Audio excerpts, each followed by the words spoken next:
Tingnan naman ho ninyo ang nangyari din sa aming sagingan pagkatapos bayuhin ni Bagyong Christine. Ay, si Diyan pagkakahigpit, tumbahan ay miski saging na hindi titibain ay natiba nang wala sa oras. At wari ko din isalagay na aray ay walang makakapagtamalay sa undas. Ay walang madadahon, panay sira. Walang mapapagbalutan ng tamalays, paano gayo? Kaya naman kami samahan na lang ho ninyo din ng maniba ng saging pagkatapos ng bagyuhan. Ay siya, hindi ganun na nga ho nangyari. Umaga ng kinabukasan after ng bagyuhan. Ay si Diyan gigagad kamay ng aking kapatay doon sa aming sagingan. Ay si Diyan sa higpit ng ipinagligalig ni Bagyong Christine ay talagang feeling ko'y talagang yung aming sagingan na hindi din pinatawad. Ay pagkagarnin pati aring aming dinaan ni namang kakalaw. Tapos ay pati aring daan ay tingnan nyo't naharangan na din. Ay di talagang sadyang agwantang manggilid. Ala, sadya naman kay butay ang aming dinaanan, tingnan ninyo. Ay sadyang hindi lang latite, damusak, talagang sanaw pa ng kapura. Sa mga lang ho nito ay talagang malayo pa kami. Nakikita na namin ho doon sa dulo. Ay may nakaharang na sa daan. Ayun naman pala ho, nung aming babae, nung aming tingnan ay talagang malaking sangang nalaglag din sa puno ng mahuga na yata rin. Aming tinisting yan kung aming matatanggal para makadaan nga yung aming tricycle. Eh kaso nga lang ho, ay sadyang may kalakihan ang sangang iyan. Kaya naman ay di garnet, itinabi na nga lang ho yung tricycle din sa isang tabi. Yung nga lang, sa paghahakot ho ng saging, ay wari ko sadyang kami pahihirapan at pagsalayo ho na rin. Kaso nga lang ho, ay sadyang walang madadaanan kaya kami din na nag-agwanta. Kinuha ko na rin yung buta. Pagpasensyahan nyo na rin ako, sadyang amusin ang buta at talagang marami na ho yan na pagdaanan. Sari-saring tayo na ang nayapaw na yan. At kung saan tubigan na rin napalubog at saka talahiban. Yan yun at ako naman ang gagamit, wag na kayo marte. At rin nga ho, tung ako makapagbuta ay umutay na ho kami ng aking kapatid. At sa inaasahan, sa aming paglalakad ay ako'y nakakita ng ginto. Isang tipak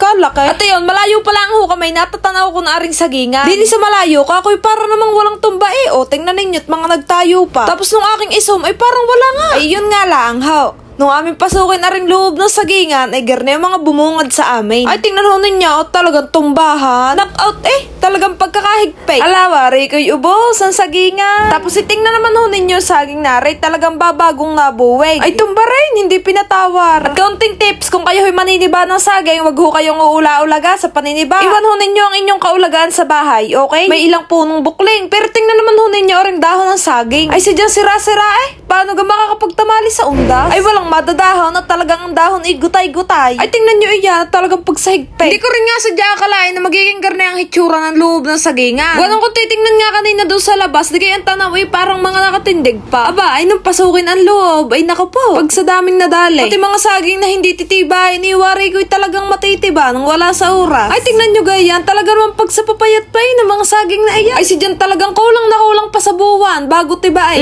Ano gayon? Tingnan ninyo, talaga naman pag sa payat pa tunay ho na yan, ang mga buwig ay talagang natatabunan na ho ng mga dahon ng mga nagtumbahang puno. Ay talaga nga ay ninyo kung gusto nyo pang makita ang pinagbuwigan. Kaya yung sa pusong aret talagang nakaligtas ho. Ay tanyot, nakatindig pa doon sa itaas. Ayos nga aret nakaligtas sa bagyo. Ay pero sana makaligtas din sa ibang maniniba. Tapos tingnan din ho ninyo aring babagong bubuwig at popuso. Ay laglag na din naman akin tiniba at tingnan ho natin kung anong hitsura ho niya sa loob. Tinanggal nga lang ho aring ibabaw at yan ang bumungad nung matanggal. Abay ang garning lagay hindi pipiding gulay. Hindi yan naaaring kainin. Ewan ko lang, di sa ibang lugar. Sabi ko naman sa inyo ang mga buwig talagang natabunan ng mga dahon. Pero karamihan ho din sa sagingang are ay hindi bukling at talagang bunot. Tingnan ho ninyo, talagang hugot ang ugat sa lupa. Karamihan ho ay gayon, bunot, hindi bukling. At ari pa ang madaming saging. Ayun nga lang ay sadyahong kainamang kapapayat pa. Ay sadyan tulad na sinasabi ko sa inyo, ang mga gayang kapapayat hindi pa talaga titiba Kumbagay talagang natiba nang wala sa ura. Yun nga lang ho ay talagang ang maniba at sumuot din sa sagingang are ay talagang pagsalamok, pagsakatay. Pag sa dami ko rin din yung mga nakita mga gagamba, yun nga lang ay maliliit din. Sabi ko naman ho sa inyo kanina, talagang karamihan ng saging din sadyang buno. Ang mga garnin lagay ga kaya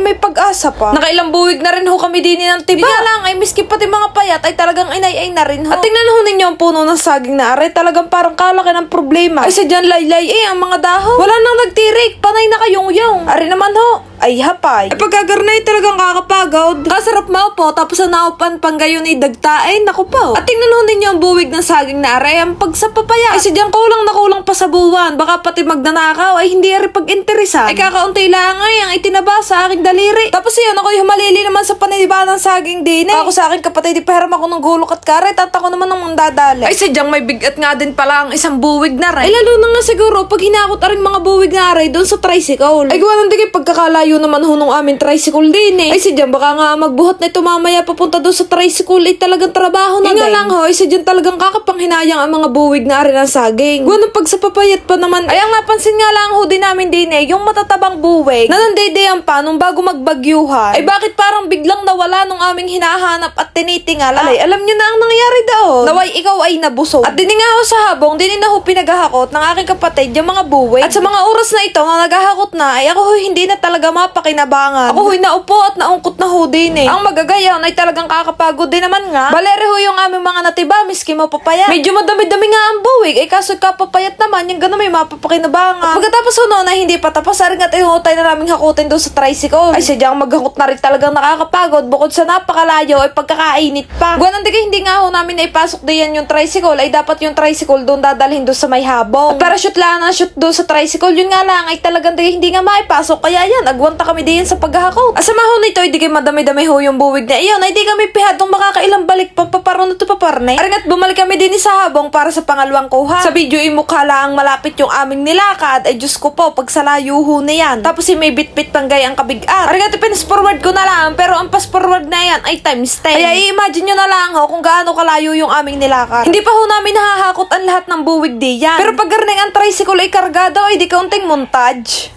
Emang lagi tampan, memang lagi tampan, tampan gini, kamu masih tak mau.